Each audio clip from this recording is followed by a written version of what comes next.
The night before my 65th birthday, my deceased wife came to me in a dream and whispered urgently, "Don't wear the shirt from Cole and Tessa Joshua. Please don't wear that shirt." I woke up in a cold sweat, my heart pounding. It was true. My son Cole and his wife Tessa had recently given me a beautiful dress shirt for my birthday celebration. When I examined it closely the next day, I discovered something that made my heart stop. Before we dive deeper into this chilling story, I'm curious. Where are you watching this from right now? Drop your city and the time in the comments below. I'd love to know how many of you out there have learned to trust those mysterious feelings that something just isn't right. 3:17 in the morning. The digital clock's red glow pierced through darkness as I jolted awake, gasping like I'd been underwater. My pajamas stuck to my back, drenched in cold sweat, despite Austin's comfortable spring night. Savannah had been standing at the foot of our bed, as vivid as the day we married 43 years ago.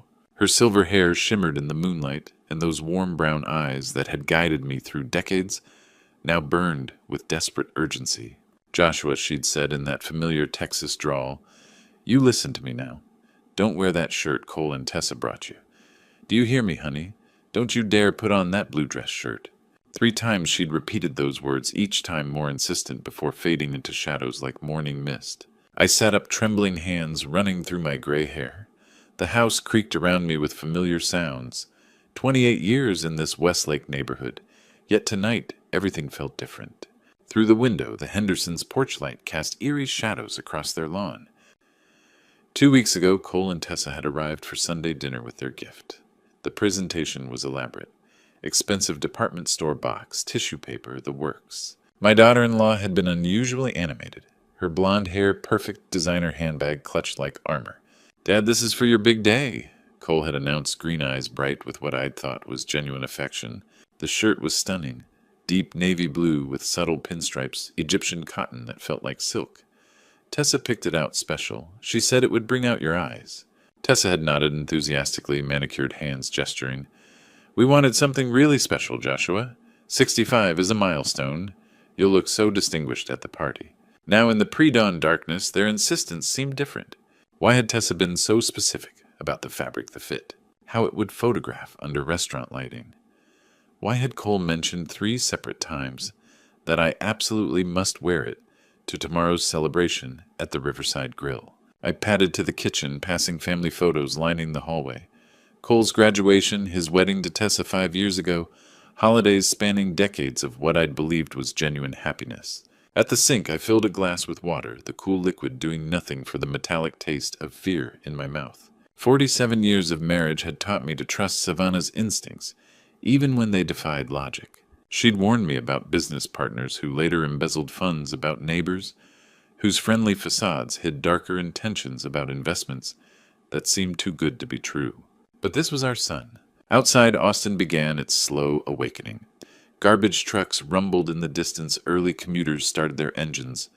Normal sounds of a normal Tuesday morning, yet nothing felt normal anymore. Savannah's voice echoed with crystalline clarity, carrying the same conviction that had guided every major family decision we'd ever made together. Even in death, she was trying to protect me. When morning came, I tried to push the dream away, but Savannah's voice kept echoing in my mind as I made my way to the kitchen. The aroma of coffee and scrambled eggs filled our kitchen as Cole and Tessa prepared what they called a perfect birthday breakfast. My son moved between stove and counter, while Tessa arranged orange juice in crystal glasses, insisting on our best tableware. "Happy birthday, Dad." Cole set Eggs Benedict before me with a flourish. 65 years young today. Tessa perched on her chair, designer workout clothes, immaculate despite the early hour. Her blue eyes studied my every expression. We wanted to make this morning special before tonight's celebration. I forced a smile, though Savannah's warning still echoed in my mind. "You didn't have to go to all this trouble." "Nonsense." Cole waved off my protest, settling into his chair. "Speaking of tonight," his expression grew serious, almost urgent. "Dad, you absolutely must wear that blue dress shirt we picked out. It's perfect for your big day." Something in his tone made my fork pause. There was an insistence there, a pressure that felt completely wrong coming from my son. Tessa leaned forward, manicured fingers drumming against the oak table. "You did try it on, didn't you, Joshua? We had it tailored specifically. The color will photograph beautifully under the restaurant's lighting." I haven't had a chance yet, I replied, carefully watching their reactions. Cole's jaw tightened while Tessa's smile seemed to freeze. Well, you should definitely do that today. She pressed her voice, carrying a note I couldn't identify. We want everything absolutely perfect for tonight. The shirt, the celebration, everything. My phone buzzed, displaying Jade's name. I welcomed the interruption. Hey, sweetheart, I answered, stepping toward the window. Happy birthday? And Daddy? Jade's warm voice eased some tension in my chest. We're 20 minutes out. Leo's been asking about Grandpa's birthday cake since we left. I chuckled, picturing my 4-year-old grandson. Tell him Grandpa can't wait to see him, too. Knox wanted me to ask about dress code for tonight. Should he wear a suit? Business casual should be fine. As I hung up, I caught Cole and Tessa exchanging a look. Brief, barely a second, but something passed between them that made my stomach clench. Everything all right with Jade? Cole asked, tone carefully casual. She's fine. They'll be here soon. I studied my son's face. When had those worry lines appeared around his eyes? When had his smile started looking so forced? Tessa cleared her throat. Joshua, about that shirt? It really would mean a lot if you wore it tonight. We put so much thought into choosing it, and Cole was so excited about surprising you. There it was again. That underlying pressure, that insistence feeling more like a demand than a request. In 35 years of being Cole's father, I'd never heard him speak with such urgency about something as simple as clothing. I remembered the Sunday they'd presented the gift, how Tessa had insisted on staying while I opened it, watching my reaction with sharp eyes. How Cole had repeated 3 times that I simply had to wear it. Of course, I heard myself saying, though every instinct screamed warnings. I'm sure it'll be perfect. Cole's shoulders visibly relaxed, and Tessa's smile finally reached her eyes. They finished breakfast with renewed chatter about evening plans, restaurant reservations, the guest list, normal conversation that should have felt comfortable, but instead left me feeling like I was watching actors perform a rehearsed scene. After Cole and Tessa left for work, the house fell silent, and that's when Savannah's warning began to feel less like a dream and more like a premonition. The afternoon stretched endlessly, each tick of the grandfather clock echoing through the empty house. Jade wouldn't arrive until 6, and the birthday celebration wasn't until 7. Hours of solitude filled with nothing but Savannah's persistent warning. I tried reading the Austin American Statesman, but the words blurred meaninglessly. My mind kept circling back to breakfast, to the strange intensity in Cole's voice when he'd insisted I wear that particular shirt. By 3 o'clock, I couldn't stand it anymore. The walk to our master bedroom felt longer than usual. Our walk-in closet still smelled faintly of Savannah's lavender sachets, a ghost of comfort that today only sharpened my unease. The shirt hung where I'd left it 2 weeks ago, protected by a clear garment bag between my Sunday suit and navy blazer.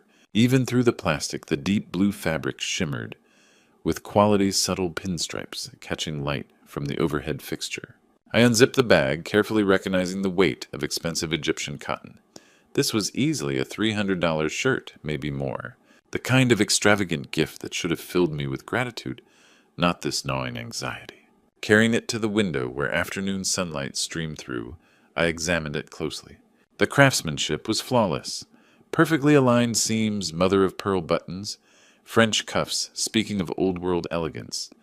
Everything screamed sophistication and thoughtful selection. So why did looking at it make my skin crawl? I spread the shirt across our king-sized bed, the same bed where Savannah had appeared hours earlier. The fabric lay smooth and pristine, showing no signs of tampering. Yet something felt wrong. Methodically, I ran my hands along the shirt's surface, starting with the shoulders and working down. The fabric felt consistent weight, even throughout the body and sleeves.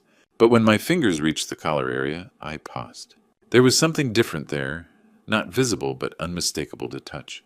A slight thickness, as if extra material had been sewn between the outer fabric and inner lining. Subtle, barely noticeable unless you were specifically looking, but definitely present. My heart began pounding as I examined the area more carefully. The collar looked normal. Stitching appeared professional and undisturbed. Yet that extra thickness remained concentrated in a small section just behind where the collar would rest against my neck. I stood back, staring at the innocent-looking garment. Was I losing my mind? Was grief and age making me paranoid? About a perfectly normal dress shirt, Cole was my son, my flesh and blood. Tessa had never shown me anything but respect and affection.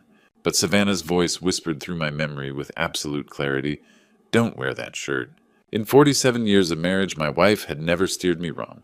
Not once. She'd warned me about contractors trying to overcharge us, insisted I get second opinions on medical treatments, convinced me to avoid business partnerships that would have cost my retirement savings. Savannah had possessed intuition that bordered on supernatural, an ability to sense danger I'd learned to trust completely. Even death, it seemed, hadn't diminished that gift.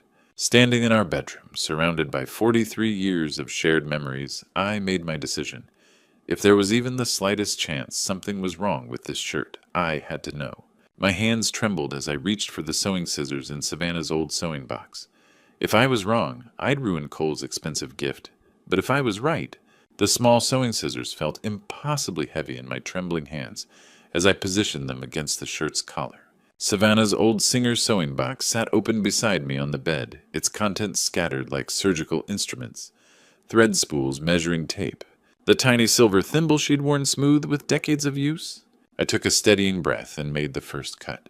The fabric parted easily under the sharp blade, revealing the shirt's inner construction. At first, everything looked normal. Standard interfacing, professional stitching, quality materials throughout. But as I carefully widened the small opening, something unexpected tumbled out. Fine white powder, delicate as confectioner's sugar, spilled across our dark blue bedspread in a thin stream. I jerked back instinctively, the scissors clattering to the hardwood floor as more of the substance continued to fall from the hidden pocket I'd inadvertently opened. For a moment I could only stare. The powder was odorless, almost weightless, settling into the fabric's weave like freshly fallen snow. There was perhaps a tablespoon's worth, maybe less, but its presence in my birthday gift sent ice water through my veins. This wasn't an accident. Someone had deliberately sewn this substance into the collar of my shirt, concealing it so expertly that even a careful examination hadn't revealed its presence. Only Savannah's warning had led me to this discovery. My hands shook as I reached for my phone, scrolling through contacts, until I found the name I needed.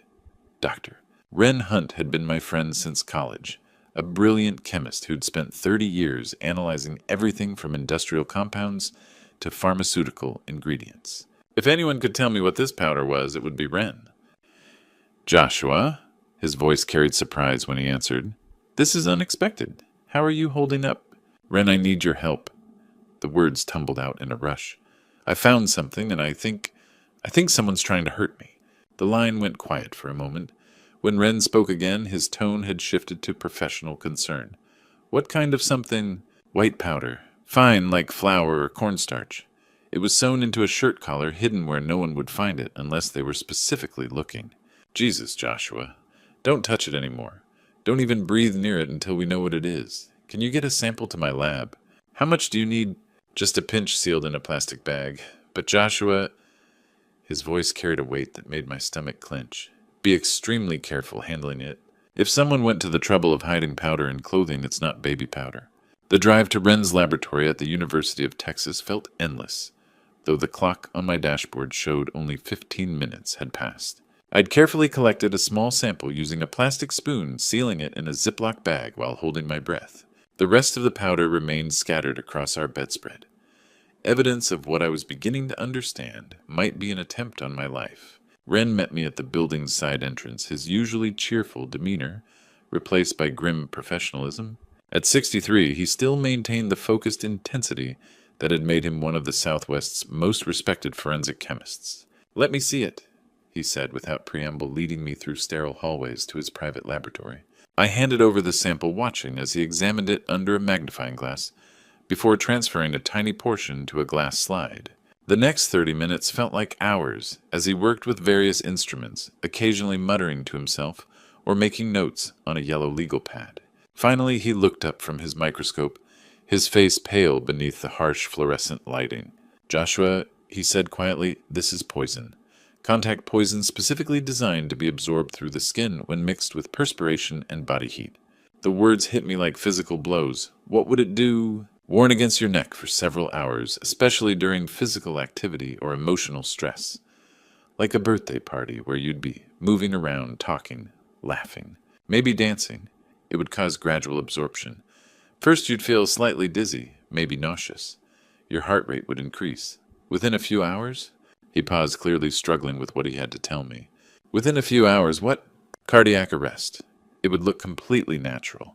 A 65-year-old man having a heart attack during his birthday celebration. No one would question it, especially if you'd been drinking wine, eating rich food, experiencing the normal excitement of a party. As Ren explained how the poison would have killed me slowly during the party, making it look like a heart attack, one thought consumed me. My own son wanted me dead. Ren didn't waste time with comfort. He pulled out his phone and dialed from memory. Cruz, it's Ren Hunt. I need you at my lab immediately. Attempted murder. Poison. The victim is sitting right here. 20 minutes later, Detective Cruzvale walked through the laboratory doors with measured steps. Younger than I'd expected, maybe 45, with sharp brown eyes and focused attention that explained why Ren had called him first. Mr. Ford, he said, extending a firm handshake. Before we go further, I need you to know your son Cole has been on our radar for 3 months. The words hit like a second punch. What do you mean? Cruz settled across from me, pulling out a notebook. Financial Crimes has been tracking a cryptocurrency scam that cost Austin investors over $15 million. Your son lost $2.5 million in that scheme. $2.5 million. I stared, unable to process it. Cole doesn't have that kind of money. He borrowed it from very dangerous people, the kind who don't accept apologies as payment. My mind reeled. Cole had never mentioned troubles, never asked for help. How long? Initial investment 8 months ago. When the Bitcoin venture proved fraudulent, his creditors gave him 6 months to repay. That deadline passed 2 weeks ago. 2 weeks ago, when Cole and Tessa had given me the shirt. Detective, I have life insurance. $3 million. Cruz nodded grimly. We know. Cole's the primary beneficiary. Your daughter gets less, but the bulk goes to your son. The pieces fell into sickening place. My birthday celebration publicly attended. The insistence on that specific shirt. If the poison had worked, I would have collapsed at the Riverside Grill, surrounded by witnesses to my apparent good health moments before my heart attack. What about Tessa? Cruz's expression darkened. That's where this gets interesting. Tessa Morrison has a record. Insurance fraud in Oklahoma 5 years ago. Charges dropped, insufficient evidence, but the pattern fits. She married an older man, convinced him to increase life insurance, and 6 months later, he died in an apparent accidental fall. She killed someone before. We could never prove it. Looked accidental, she was convincing as the grieving widow. But when we investigated your son's troubles, her name triggered red flags. I thought about Tessa's behavior that morning, her nervous energy, how she'd watched my every reaction discussing the shirt. Had she suggested this plan? Had Cole been desperate enough to agree to murdering his father? Mr. Ford, we believe your daughter-in-law is the mastermind. Your son's in serious trouble, probably terrified, but Tessa has experience with this scheme. She likely convinced him it was the only way out. So what now? Cruz leaned forward. We catch them in the act. You'll attend your birthday party tonight exactly as planned. But instead of wearing their poisoned shirt, wear something else. When they realize their plan failed, they'll likely panic and reveal themselves. You want me as bait? You'll be completely safe. Undercover officers will be positioned throughout the restaurant. The moment they show suspicious behavior, we move in. I sat in that laboratory surrounded by tools that had just saved my life, trying to imagine facing my son across a dinner table, knowing he'd planned to watch me die. Detective Vale laid out the plan I would attend my birthday party, as scheduled, but wearing a different shirt. When Cole and Tessa realized their plan had failed, they would likely panic and reveal themselves. By 5:30, Detective Cruz's plan was in motion. 3 undercover officers would blend into the Riverside Grill's evening crowd, one posing as a business diner, another as a celebrating couple, the third at the bar. Each had clear sightlines to our table and radio contact with Cruz monitoring from the parking lot. I stood before my bedroom mirror, adjusting a simple white dress shirt I'd owned for years. It felt strange wearing something so familiar for what should have been special, but the contrast would be unmistakable. Cole and Tessa had been very specific about the blue shirt. The doorbell rang at precisely 6 o'clock, followed by little feet racing across hardwood floors. Grandpa, Grandpa. Leo's voice echoed with pure 4-year-old joy. I scooped him into a hug that felt more precious than ever. There's my favorite grandson, I said, holding him tight. I helped Mommy pick your present, Leo announced proudly. It's a surprise, but it's really, really good. Jade appeared, her auburn hair catching evening light. Happy birthday, Dad, she said, embracing me with the kind of hug that conveyed everything words couldn't.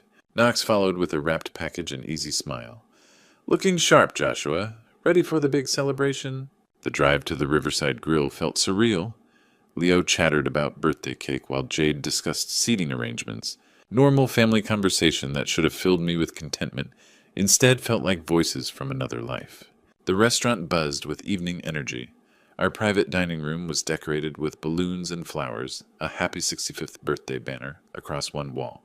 Cole and Tessa arrived shortly after us, both impeccably dressed, with bright smiles that didn't reach their eyes. Cole wore charcoal gray, Tessa a black cocktail dress that probably cost more than most monthly salaries. Dad!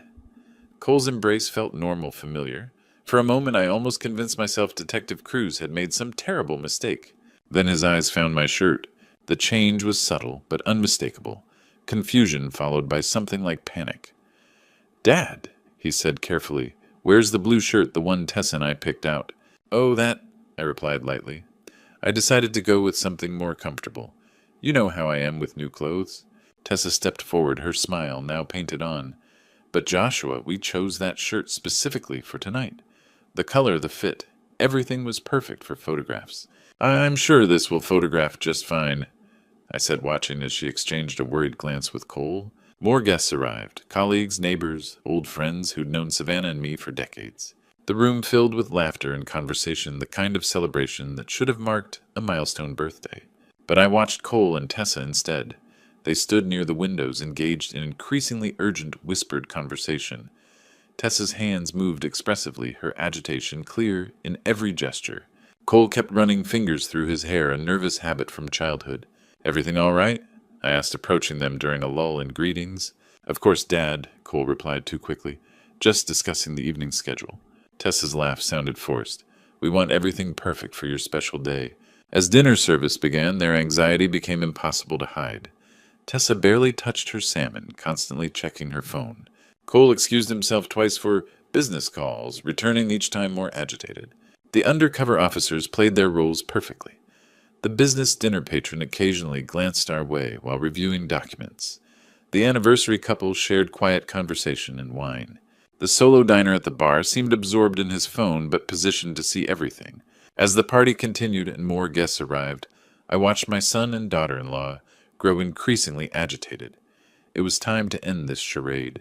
The moment came during dessert, as our server was distributing slices of the chocolate birthday cake Leo had helped choose. The room buzzed with comfortable conversation guests sharing stories about my construction company days and reminiscing about Savannah. It was exactly the kind of warm family celebration that should have marked this milestone. Instead, I was about to destroy it all. I stood slowly tapping my wine glass with a fork until the conversations died down. 23 faces turned toward me expectantly. Friends, neighbors, colleagues who'd come to celebrate what they believed was simply a man's 65th birthday. Thank you all for being here tonight. I began, my voice steadier than I'd expected. Your presence means more to me than you know, especially since losing Savannah. Murmurs of sympathy rippled through the room. At the far end of the table, Cole and Tessa sat, frozen their faces, masks of forced attention. And I had planned to give a different speech tonight. I continued meeting my son's eyes across the room. Something about gratitude and family, about the blessings of reaching this age surrounded by people I love. Cole's jaw tightened almost imperceptibly. Tessa's knuckles were white where she gripped her napkin. But tonight I discovered something that changed everything. I paused, letting the weight of those words settle over the suddenly silent room. I discovered that my son and daughter-in-law tried to murder me. The reaction was immediate and explosive. Gasps echoed through the dining room chairs, scraped against hardwood floors as guests turned to stare at Cole and Tessa. Someone, I think it was our neighbor, Mrs. Patterson, actually screamed. Dad, what are you talking about? Cole shot to his feet, his face flushing red. Have you lost your mind? This is ridiculous. Is it? I reached into my jacket pocket and pulled out a small plastic bag containing the white powder Wren had analyzed.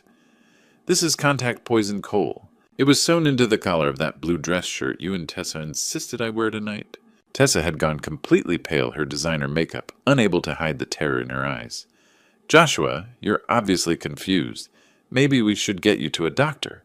The plan was simple. I continued, ignoring her protests.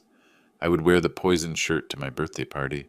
The substance would absorb through my skin over the course of the evening, causing what would appear to be a natural heart attack. A 65-year-old man celebrating with rich food and wine getting excited, no one would question it. This is insane. Cole's voice cracked with desperation. Dad, you're having some kind of breakdown. We would never... $2.5 million, Cole. The number hung in the air like a death sentence. That's how much you lost in that cryptocurrency scam. That's how much you owe to people who don't accept apologies as payment. The color drained from my son's face. Around the room, our guests sat in stunned silence, some covering their mouths in horror, others staring in disbelief. Ian, $3 million, I continued relentlessly, is exactly how much my life insurance policy is worth. With me dead, you could pay your debts and still have money left over. That's when Tessa broke. It wasn't supposed to happen like this? She screamed, tears streaming down her perfectly made-up face. Cole was going to die. They were going to kill him if he didn't pay. What choice did we have? Tessa shut up. Cole lunged toward her, but it was too late. It was my idea. Okay, she sobbed, her composure completely shattered. I knew how to do it. I'd done it before. It would have looked natural. No one would have suspected anything. We were desperate. Oh! That's when Detective Cruz and his officers entered the dining room, their badges clearly visible as they moved with practiced efficiency toward Cole and Tessa. Cole Ford. Tessa Ford, you're under arrest for conspiracy to commit murder and attempted murder, Cruz announced, his voice cutting through the chaos. Cole didn't resist as the handcuffs clicked around his wrists, but his eyes never left mine. When the metal secured his hands behind his back, he looked at me with tears streaming down his face and whispered, Dad, I'm sorry. I never wanted this to happen. 3 months later, I sat in Travis County Courthouse, watching my son receive his sentence. The judge's words echoed, Cole Ford, 15 years in the Texas Department of Criminal Justice. Tessa Ford, 20 years as the primary architect of this conspiracy. Cole turned to look at me before the bailiff led him away. His orange jumpsuit hung loose. He'd lost weight during the legal proceedings. Our eyes met, and I saw the little boy who used to run to me when he scraped his knee, who'd built model airplanes at our kitchen table. Tessa showed no vulnerability. She kept her chin-high blonde hair perfectly styled, despite facing 2 decades in prison, maintaining the cold composure that had nearly cost me my life. The weeks following were the darkest, since losing Savannah. Jade moved in temporarily with Knox and Leo taking leave from her nursing job. Dad, you can't blame yourself, she said one evening as we watched Leo chase fireflies. Cole made his choices. Tessa manipulated him, but he still chose to go along. I knew she was right intellectually, but kept circling back to the same questions. Where had I failed as a father? How had I missed the signs? 6 months after sentencing, I decided to visit Cole in prison. The Huntsville unit was concrete walls, razor wire, and institutional grimness. Cole looked older when they brought him to the visiting room, gray showing at his temples. Dad, he whispered, I didn't think you'd come. I wasn't sure I would either, I admitted. After minutes of silence, Cole began speaking in a rush, as if he'd been holding back for months. It was never supposed to happen. I was so scared, Dad. These people weren't just threatening me. They knew where Jade lived, where Leo went to preschool. They had pictures. He told me about the cryptocurrency investment, the smooth-talking broker, who'd convinced him to leverage everything. When the scheme collapsed, he owed money to people who collected debts with violence. Tessa said she knew a way out. She told me about her first husband, how it had worked before. She made it sound so simple, so clean.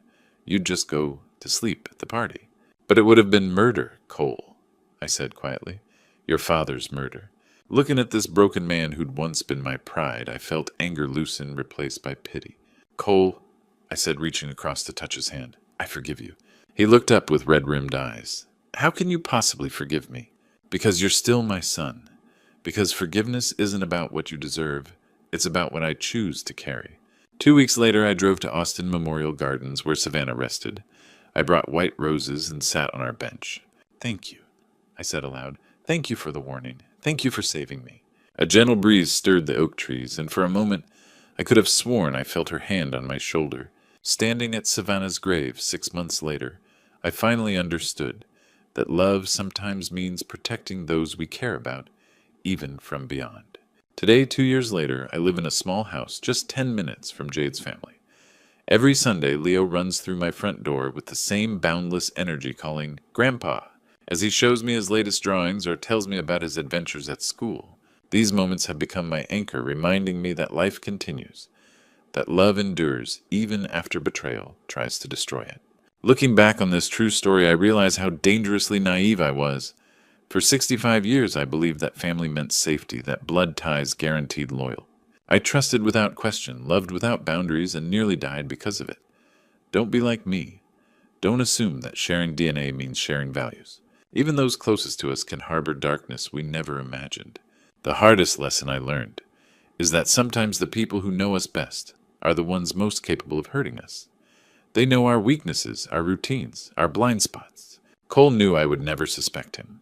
Tessa knew I would wear whatever gift they gave me because that's who I am, a man who trusts his family completely. But here's what I want you to understand from these grandpa stories. Betrayal doesn't have to destroy you. Yes, it changes you forever. I'm more cautious now, more aware of the shadows that can hide behind familiar faces, but I haven't let it make me bitter or closed off from love. God has a way of protecting us even when we can't protect ourselves. Savannah's warning came from beyond this world, a reminder that love transcends death, and that we're never truly alone in our darkest moments. That supernatural intervention saved my life and taught me that faith and intuition often speak louder than logic. If you're living through your own betrayal right now, know this healing is possible. Forgiveness, real forgiveness, isn't about excusing what they did. It's about refusing to carry their poison in your heart. Cole will serve his time, and I've made my peace with that, but I won't let his choices steal my remaining years or my capacity to love. These grandpa stories aren't just entertainment. They're warnings, lessons, reminders that life can change in an instant. This true story nearly ended with my death, but instead became a testament to survival, to the power of trusting your instincts, and to the mysterious ways love protects us. Trust your dreams, listen to your gut, and remember that sometimes the most important true story you'll ever hear is the one that teaches you to question everything, even family. If this story touched your heart or opened your eyes, I'd love to hear from you in the comments below. Share your own experiences with family betrayal or supernatural warnings. Your story might save someone else's life. And if these grandpa stories resonate with you, please subscribe to Sweet Revenge for more powerful true stories that remind us all how precious and fragile life really is. Yeah, after 5 years in a coma, I couldn't wait to surprise my wife Carmen at Torres Construction, my company. I walked through the front doors with a huge smile, ready to shout, "Surprise!" But the words died in my throat when I heard a stranger's voice echo through the lobby. "Scrub that floor properly, or you know what'll happen." Through the hallway, I saw Carmen on her knees, wearing a janitor's uniform, frantically cleaning the marble floors of our own building. Who dared to force my wife to work as a janitor like this? I would make them pay. Before I reveal what really happened during those 5 years, I was unconscious. Drop a comment telling me where you're watching this from and what time it is there. The first thing I remember after 5 years of darkness was Dr. Sebastian Vale's voice, cracking with disbelief. "Helen, get over here right now. This is impossible." They stood over my hospital bed like I was some kind of miracle, which I guess I was. After 5 years in a vegetative state, Denver General had written me off long ago. "Mr. Torres." "Doctor," Vale said, his hands trembling, "you've been unconscious since 2018.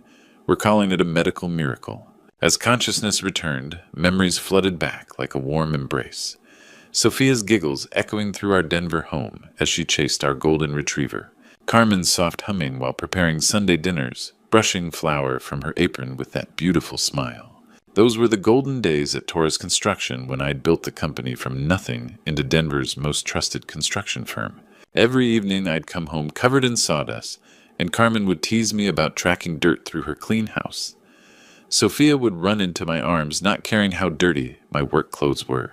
The moment I was cleared, I knew exactly where to go. Torres Construction had been my life's work, and after 5 years away, I couldn't wait to surprise my employees and see Carmen's face light up when I walked in. I signed myself out against Dr. Vale's protests and caught a taxi straight to 32nd Avenue. But something felt wrong the moment I stepped out of that cab. The building looked the same, but there was a new sign where Torres Construction used to be. Cross maintenance and cleaning services in bold black letters. My stomach dropped, but I told myself there had to be an explanation. I pushed through the front doors when I heard a stranger's harsh voice echoing from inside. "Scrub that floor properly or you know what'll happen." I followed the sound down the hallway, and what I saw stopped my heart cold. Carmen, my beautiful, dignified Carmen, was on her hands and knees scrubbing toilet bowls with a worn brush. She wore a faded gray uniform with cross maintenance stitched across the back, her once manicured hands red and cracked from cleaning chemicals. This was the woman who used to organize charity galas, who commanded respect in every room. Now she was being treated like hired help in our own building. "Dad!" Damien's voice made me spin around. My son-in-law appeared in the doorway, his face quickly shifting from surprise to what looked like genuine joy. "Oh my God, you're awake? This is incredible." He rushed forward with arms spread wide, but something flickered in his eyes for just a split second. Something that didn't match his enthusiastic smile. "Carmen, look. Dad's finally come home to us." Carmen looked up from her scrubbing terror, unmistakable in her eyes. She scrambled to her feet, dropping the brush with a clatter. When she leaned in for what looked like a welcoming hug, her whispered words chilled me to the bone. "Caspian, pretend you don't remember anything, or we'll all be in danger." That night, Carmen drove us home in complete silence, her knuckles white against the steering wheel. The house I'd built 15 years ago on Cherry Creek Drive still stood, but everything felt wrong. The front garden Carmen used to tend was overgrown with weeds, paint peeling from shutters, and the porch swing where Sophia read bedtime stories hung crooked on rusted chains. This wasn't the warm family home I remembered. It felt cold, like happiness had been systematically drained away. Inside was worse. Expensive furniture I didn't recognize filled our living room, while family photos had been replaced with generic artwork. The kitchen where Carmen used to bake cookies looked sterile and unused. Everything screamed of Damien's control, suffocating the life out of our sanctuary. Carmen collapsed onto our old couch and buried her face in her hands. When she looked up, tears streamed down her cheeks as the horrible story poured out. "The medical bills, Caspian," she whispered, glancing nervously toward the stairs. "After your accident, they were astronomical. Hundreds of thousands for specialized care, experimental treatments. I had no idea how to handle business finances. You always took care of everything." Her voice cracked. "Damien stepped in, said he'd help manage Torres Construction temporarily. Then he told me the company couldn't afford your medical expenses anymore." She wiped her nose with shaking hands. "He said if I wanted to keep you alive, I'd have to work for his cleaning service. Cross-maintenance. He took over all our contracts, told clients Torres Construction was restructuring. I had no choice. Scrub floors or watch you die in that hospital bed. The cruelty hit me like a physical blow. My son-in-law had turned my wife into his servant, using my life as leverage." "What about Sophia?" I asked, dreading the answer. Carmen's face crumpled. "She's been homeschooled for 3 years. Damien said it was better while you were sick, but really he wanted control. She can't have friends over no sleepovers or school events. He told her if she complained or contacted anyone outside the family, he'd send her to live with strangers and she'd never see us again." Soft footsteps on the stairs made us both look up. Sophia appeared at the landing and my heart shattered. My little girl, once round-cheeked and energetic, now looked thin and pale. Her bright eyes were filled with wariness no 12-year-old should carry. She took one tentative step down, meeting my gaze with such longing it made my chest ache. I started to stand, but she shook her head quickly and retreated upstairs. Her bedroom door closing echoed like a gunshot. Carmen watched with tears in her eyes. "She wants to run to you so badly, but she's terrified. Damien's made sure of that." She leaned closer, lowering her voice. "Caspian, there's something else about your accident. The police report never made sense. You were such a careful driver, the weather was perfect that day. But the investigation closed so quickly and Damien seemed to know details he shouldn't have known." She grabbed my hands desperately. "There's something else you need to know about your accident, Caspian. It wasn't really an accident." The next morning, Carmen's words echoed in my mind. If my accident wasn't random, someone had deliberately tried to kill me. As I sat staring at coffee, I couldn't drink a name surfaced from my memories. Warren Mitchell. He'd been our head of vehicle maintenance at Torres Construction for 8 years, with access to every truck and my personal vehicle. His sudden resignation right after my accident now seemed suspicious rather than coincidental. Finding Warren took most of the day. His apartment was empty, phone disconnected, and former employees Hadn't heard from him in years. Finally, a bartender on Colfax Avenue mentioned seeing someone matching his description at the Rusty Anchor, a dive bar near the South Platte River. The place was exactly what I expected. Dim lighting, cracked vinyl booths, and the smell of stale beer and broken dreams. I found Warren hunched over whiskey in the corner, looking like he'd aged 20 years in 5. "Jesus Christ," he whispered when he saw me, his glass trembling. "Caspian, they said you'd never wake up." The Warren I remembered had been clean-cut and reliable. This man was hollow-eyed and unshaven, wearing clothes that hadn't been washed in days. I sat across from him, keeping my voice low. "Warren, I need to ask about my accident. My wife thinks it wasn't random." The color drained from his face, and his hands shook so badly he put down his drink. "Oh, God," he moaned, burying his face in his palms. "I've been waiting 5 years for this conversation." Tears started streaming down his cheeks as he looked up at me. "Caspian, I'm so sorry. I'm so goddamn sorry for what I did to you. I've destroyed my entire life thinking about it every single day. Please, please forgive me." His voice broke completely as he sobbed. "I never meant for it to go that far. I swear on my mother's grave I thought it was just supposed to scare you." The words poured out like water through a broken dam after his desperate apology. "Damien approached me 3 weeks before your accident, offered me $50,000 cash. At first I thought he was joking, but he showed me bank statements. The money was real." My blood turned to ice as Warren continued. "He wanted me to tamper with your brake lines, make it look like mechanical failure. Said you'd been drinking heavily, that the family was worried.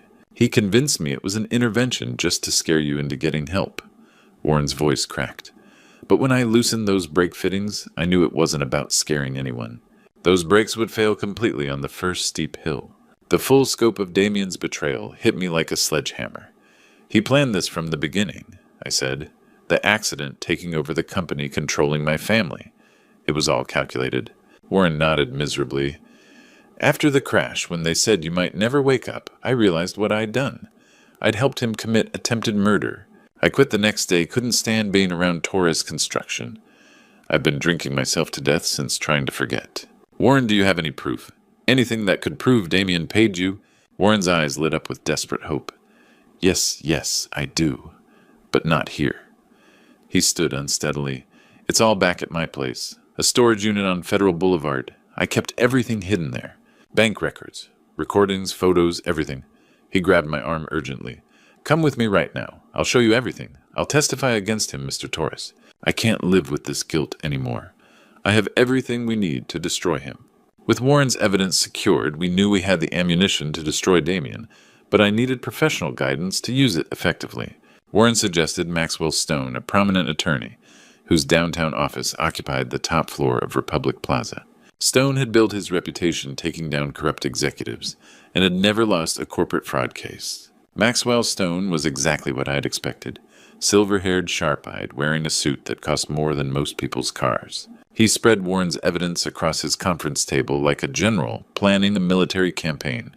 "Gentlemen," he said after examining the bank records and recorded phone conversations, "this is the most airtight case of attempted murder and corporate fraud I've seen in 25 years.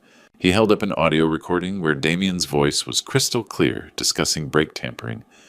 "This alone would put him away for 15 to 20 years. Add the financial records showing systematic embezzlement from Torres Construction, and we're looking at multiple felony convictions." Stone leaned back with a predatory smile. "Not only will we get your company back, Mr. Torres, but we'll ensure Cross spends decades in federal prison." Warren shifted nervously. "What about my involvement? I actually sabotaged the brakes." Stone waved dismissively. "You'll testify under immunity as a cooperating witness. Your cooperation will keep you out of prison, though you'll face probation and community service." Our next stop was Denver Police Department on Cherokee Street, where Detective Troy Anderson reviewed our evidence with methodical precision. Anderson was stocky with graying temples and the weathered look of someone who'd seen every kind of human cruelty. "This is solid gold," he said, tapping the financial documents. "Attempted murder, fraud, embezzlement. We can arrest Cross tonight." But Stone had a better idea. "Detective, what if we let Cross hang himself publicly? First, tomorrow, Torres will call an emergency board meeting. Warren appears as surprise witness. and we'll give Cross one chance to confess and return everything voluntarily. Anderson nodded approvingly. When he refuses, which he will, we'll have everything on record. If he tries to run or destroy evidence, we add obstruction of justice. The strategy was brilliant.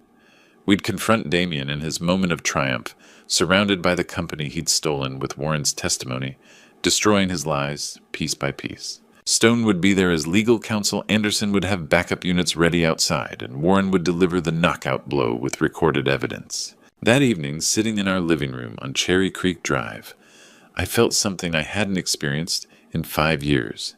Genuine hope. Tomorrow I would face the man who'd tried to murder me, who'd enslaved my wife and terrorized my daughter. But this time, I wouldn't be helpless in a hospital bed. This time I'd have justice on my side. Carmen squeezed my hand as we watched the sunset. Are you ready for this? I thought about Warren's remorse, Stone's confidence, and Anderson's authority. Tomorrow we take back what's rightfully ours, Carmen. Justice will be served. The Torres Construction boardroom had never seen anything like it. I walked through those familiar glass doors at exactly 10 o'clock Tuesday morning, wearing my best charcoal suit and carrying myself like the CEO I'd always been. Warren followed close behind, clutching a briefcase full of evidence that would change everything. The board members, men who'd worked with me for years before my accident, looked up in stunned silence as I took my seat at the head of the conference table. Damien sat frozen in my old chair, his face cycling through shock, confusion, and growing terror as his eyes locked onto Warren. What is he doing here? Damien stammered, his usual smooth confidence cracking like thin ice. The color drained from his face as Warren set down his briefcase and began pulling out manila folders. Gentlemen, I announced to the 5 board members, I'd like to introduce some new evidence regarding my accident 5 years ago. Maxwell Stone stepped into the room behind us, his presence adding legal weight to our confrontation.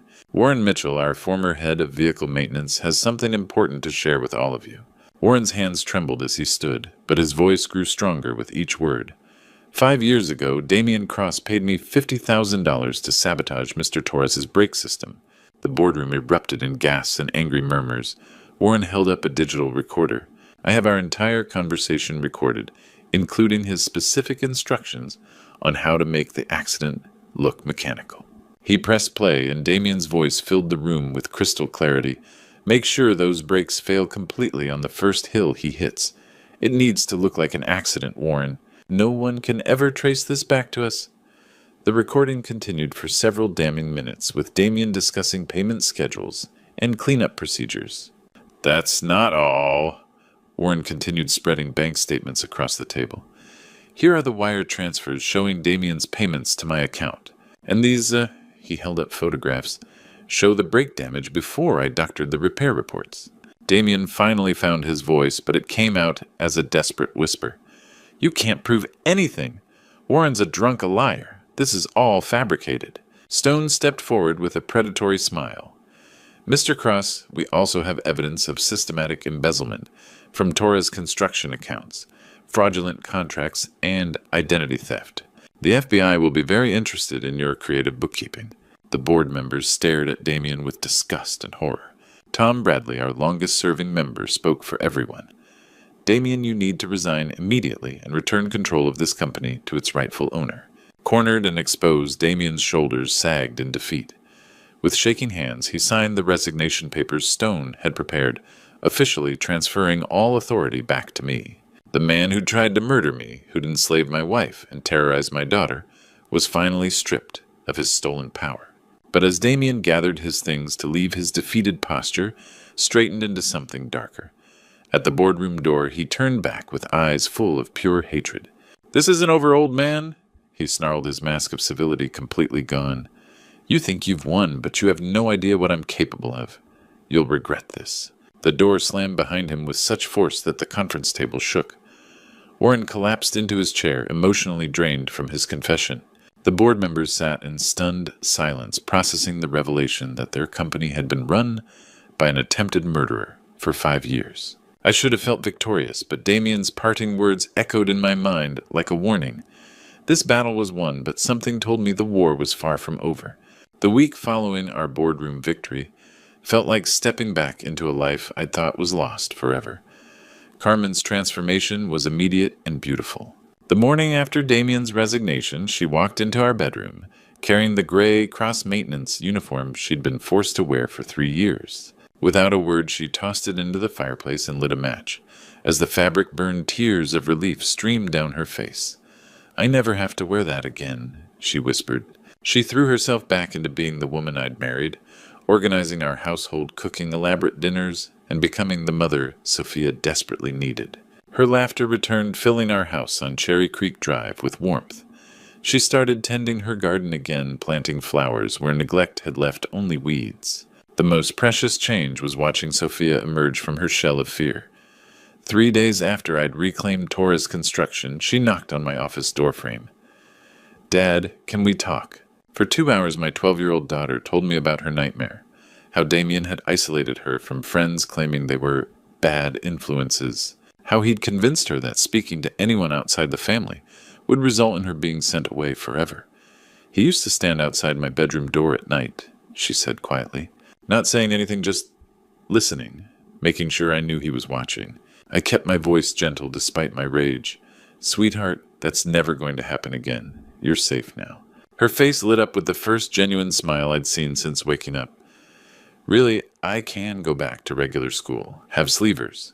"Absolutely. We'll enroll you at Cherry Creek Middle School next month." Our dinner conversations became daily highlights. Sophia would chatter about books she wanted to read, friends she hoped to make, activities she'd missed during isolation. Carmen shared plans for redecorating, erasing every trace of Damien's presence. I found myself laughing more than I had in years. One evening, sitting on our front porch, watching sunset paint, the Rocky Mountains gold and purple, I realized something profound. Torres Construction had always felt like my greatest achievement. But with Carmen's head on my shoulder and Sophia reading beside us, I understood my real success was this: my family whole and happy again. "Dad," Sophia said, looking up from her book, "I'm glad you woke up." "Me too, sweetheart." That perfect moment should have been a warning. Happiness this complete felt almost too good to be true. My instincts proved correct when Sophia didn't come home from tutoring Tuesday evening. Carmen called the tutor at 6:30. Sophia had left at 4 o'clock as usual. By 7, when our daughter still hadn't walked through the front door, Carmen's face had gone pale with panic. "Caspian," she said, her voice trembling as she held her phone, "Sophia's not answering her cell phone. It goes straight to voicemail." My blood turned to ice as Damien's parting words echoed in my memory. "You'll regret this." The phone rang at exactly 8:15, cutting through the tense silence in our living room like a blade. Carmen and I both stared at the caller ID showing an unknown number, but we knew who it was before I answered. "Hello, Caspian." Damien's voice was calm, almost cheerful, which made it infinitely more terrifying. "I trust you're wondering where your precious little daughter is right now." My grip tightened on the phone. "If you've heard her, I swear to God, she's perfectly safe," Damien interrupted. "For now, but that could change very quickly depending on your cooperation. You see, our little boardroom theatrics last week were quite embarrassing for me. I've had to make some adjustments to my plans." Carmen grabbed my arm, her face white with terror, as she listened to my side of the conversation. I put the call on speaker so she could hear everything. "What do you want, Damien?" His laugh was cold and mechanical. "I want you to come to Torres Construction, alone. Bring all of Warren's recordings and evidence plus signed documents, transferring the company back to me permanently. You have 1 hour. And if I don't, then Sophia won't be coming home for dinner tomorrow, or ever." The line went quiet for a moment before he continued. "Oh, and Caspian, if I see any police cars, any sign you've contacted authorities, your daughter dies immediately. This is between you and me now." The call ended, leaving us in devastating silence. Carmen collapsed onto the couch, sobbing uncontrollably. "He's going to kill her. He's going to kill our baby." I knelt beside her, forcing myself to think clearly, despite the panic clawing at my chest. "Carmen, listen to me. We're not helpless here. I have a plan, but I need you to be strong for Sophia." Through her tears, she nodded. "What do you need me to do?" I explained quickly but carefully. "I'm going to Torres Construction, but I'm not going in blind. When I get there and confirm Sophia's location, I'll text you exactly one word. Okay. The moment you receive that text, you wait exactly 15 minutes, then call Detective Anderson immediately. Tell him Damien has Sophia at Torres Construction and that I'm inside trying to negotiate." "Why 15 minutes?" Why not call right away? Because I need time to get Sophia away from immediate danger. If police sirens start wailing the second I walk in, Damien might panic and hurt her. 15 minutes gives me a chance to assess the situation and hopefully get her to safety. Carmen wiped her eyes, her maternal instincts overriding her fear. What if something goes wrong? What if 15 minutes isn't enough? I kissed her forehead, trying to project confidence I didn't entirely feel. Then Detective Anderson will know exactly where to find us. Either way, this ends tonight. The drive to Torres Construction felt like the longest 20 minutes of my life. The industrial district was eerily quiet at 9 o'clock on a Tuesday evening, with only scattered streetlights illuminating empty parking lots and darkened buildings. My own company looked ominous in the darkness, like a trap waiting to spring shut. I parked across the street and pulled out my phone.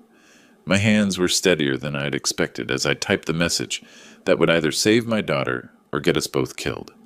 Okay. The word disappeared into cyberspace, and somewhere across town, Carmen would be starting her own 15-minute countdown. The front entrance was unlocked, which should have been my first warning. I stepped into the lobby I'd walked through thousands of times, but tonight it felt like entering a tomb. The elevator was waiting, doors open, as if Damien had anticipated my every move. The smell hit me the moment the elevator doors opened on the third floor, the sharp, acrid odor of natural gas filling the air. My heart hammered against my ribs as I followed the scent down the hallway toward my old office. Through the glass doors, I could see a single light burning, and there, tied to a chair in the center of the room, was Sophia. I pushed through the glass doors into what used to be my office, and Sophia's tear-filled eyes met mine across the room. She was tied to a chair with thick rope duct tape over her mouth, but she was alive. That was all that mattered in that moment. "Welcome to your retirement party, Caspian." Damien stepped out from behind my old desk, pointing a chrome pistol directly at my chest. He looked different, disheveled, unhinged, with the desperate gleam of a man who had nothing left to lose. "I've been planning this moment all week. You humiliated me in front of the board, cost me everything I worked for. Now it's time for payback." He gestured toward a manila folder on the desk. "Sign those papers transferring Torres Construction back to me permanently. Then get on your knees and apologize for ruining my life." The gas smell was overwhelming now, making my eyes water and my head spin. I glanced around the room and noticed something that made my blood freeze. The ventilation grates had been sealed shut with duct tape, and I could hear the steady hiss of gas flowing from somewhere behind the walls. "You're not planning to let us go, are you?" I said, stalling for time while calculating how many minutes had passed since I'd sent Carmen that text. Maybe 8 or 9 minutes. I needed to keep Damien talking. His laugh was maniacal. "Let you go? Oh, Caspian, you really don't understand. This whole building is going to be a tragic accident." Gas leak. Terrible explosion, father and daughter both killed trying to negotiate with a desperate man. By the time the fire department sorts through the rubble, all of Warren's evidence will be ash, and I'll be long gone with a new identity. That's when I realized the full scope of his madness. This wasn't just revenge. It was his escape plan. With me dead and all evidence destroyed, he could disappear and start over somewhere else. "The only problem," I said, edging closer to Sophia's chair, "is that you're still here too. How exactly do you plan to survive your own gas explosion?" For just a split second, uncertainty flickered across his face, and that was all the opening I needed. I lunged forward, tackling him around the waist, and sending us both crashing into the filing cabinets. The gun flew from his hand, skittering across the floor. Damien was younger and desperate, but I was fighting for my daughter's life. We rolled across the floor, throwing punches and grappling for control. Behind us, I heard Sophia making muffled sounds through her tape, and when I glanced over, I saw her working frantically to free her hands from the ropes. "Dad, look out." Sophia's voice rang clear. She'd gotten the tape off her mouth. Damien had grabbed a letter opener from the scattered desk supplies and was swinging it toward my ribs. I caught his wrist just in time, and we struggled over the makeshift weapon. That's when the most beautiful sound I'd ever heard filled the building. Police sirens getting louder by the second. Exactly 15 minutes had passed, and Carmen had followed the plan perfectly. "No," Damien screamed, realizing his perfect crime was falling apart. "You called them, you ruined everything." The office door burst open as Detective Anderson and 2 uniformed officers charged in, weapons drawn. "Drop the weapon. Get on the ground now." Damien released the letter opener and raised his hands, his face contorting with rage and defeat.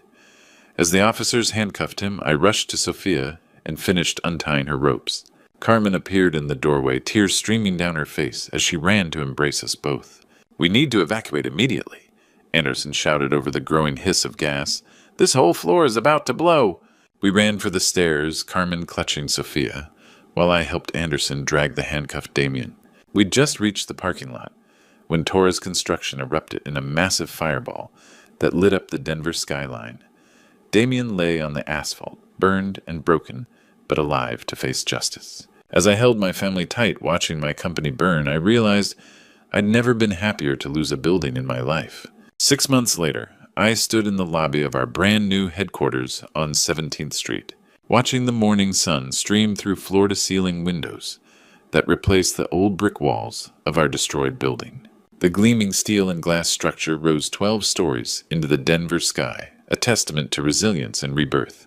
Above the main entrance, elegant letters spelled out Torres and Carmen Construction, a name that honored the woman who'd sacrificed everything to keep our family together.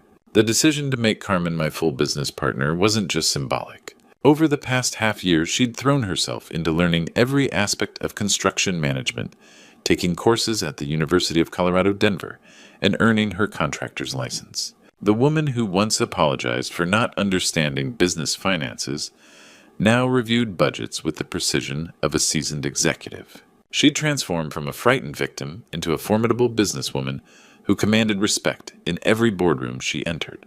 "Dad, look at this." Sophia's excited voice echoed through our new conference room as she spread architectural drawings across the table. At 13, my daughter had developed a passion for building design that rivaled my own. The trauma of her kidnapping had been replaced by an unshakable confidence and a dream of becoming an architect.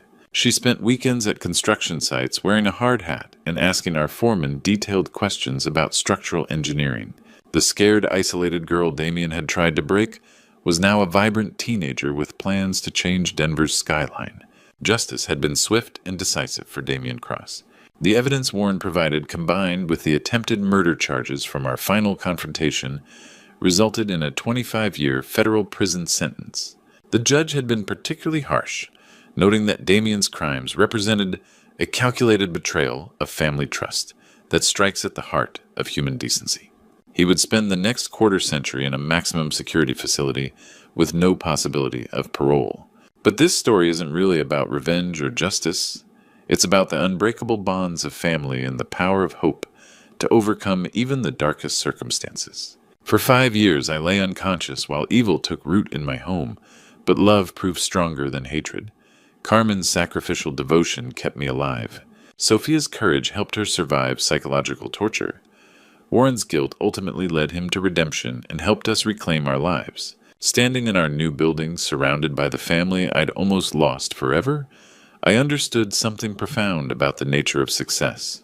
Torres Construction had always been about creating solid foundations, for buildings, for careers, for communities. But the most important foundation I'd ever built wasn't made of concrete and steel. It was made of trust, sacrifice, and unconditional love. Today, Carmen and I work side by side, building not just structures, but a legacy for Sophia. Our daughter talks excitedly about joining the family business someday, bringing fresh ideas and youthful energy to continue our mission. The Torres name will endure stronger than ever. If you're facing your own impossible circumstances, remember this. No matter how dark things seem, no matter how powerful your enemies appear, never underestimate the strength that comes from fighting for the people you love. Family isn't just about blood, it's about the people who stand by you when everything falls apart and help you rebuild from the ashes. The human spirit is remarkably resilient. With hope, determination, and the support of those who matter most, you can overcome any obstacle and create something beautiful from even the most devastating loss. Don't give up. Your comeback story is waiting to be written. Looking back on this journey, I realize how close I came to losing everything that truly mattered. For 5 years, I lay unconscious while my family suffered in silence. Don't make my mistake. Don't assume your loved ones are safe just because you trust the people around them, and never underestimate how evil can disguise itself as help. This true story taught me that God has a way of bringing us home when we're needed most. I believe the Lord guided my miraculous awakening at exactly the right moment, just as He guides all of us through our darkest hours. Sometimes what looks like coincidence is actually divine intervention working in our lives. The Damien situation reminded me that evil often wears a familiar face, but God sees everything, and justice always finds its way to those who prey on the innocent. These grandpa stories aren't just entertainment. They're reminders that family bonds can never truly be broken, no matter how much time passes or how dire circumstances become. When I saw Sophia afraid of her own grandfather, I understood the true cost of my absence. But God's love has a way of healing even the deepest wounds. This true story could have ended tragically if I'd awakened even weeks later. The greatest blessing wasn't reclaiming Tora's construction, it was hearing Sophia call me Grandpa with genuine love in her voice. These Grandpa stories remind us that being present is the most precious gift we can give our families. If this true story touched your heart, please share your own family experiences in the comments below. Don't forget to subscribe to our channel for more inspiring stories that celebrate the unbreakable bonds of family love. Your story might be exactly what someone else needs to hear today.